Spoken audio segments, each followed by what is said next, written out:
We're going to be doing calves and tibialis anterior, which is the shin muscles, okay? So ideally what you want to do is one leg at a time. If you want to make it a little bit more intense, you could drop that other leg on top, apply more pressure.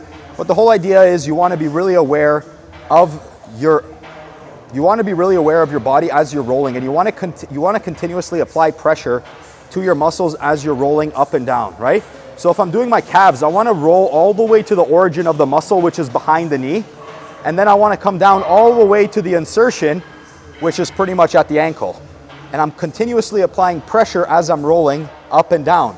And if you ever find a tender spot, don't hesitate to spend a little time there and give it some love, going side to side, front to back, little circles, to kind of unfold that adhesion, all right? Spend anywhere between 15 to 30 seconds here.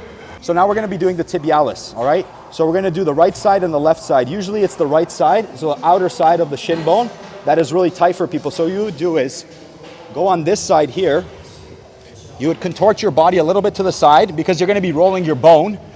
And you would simply do the same thing like you did on your calves, but on your shin muscle, okay? All the way to the knee and all the way down to the ankle, all right? And what you could do as well is to get the inside, if that's a tender spot for you, you'd essentially set yourself up somewhere like this and roll yourself up to the knee and roll yourself back. All right? It might be a little bit awkward, but it's gonna feel good.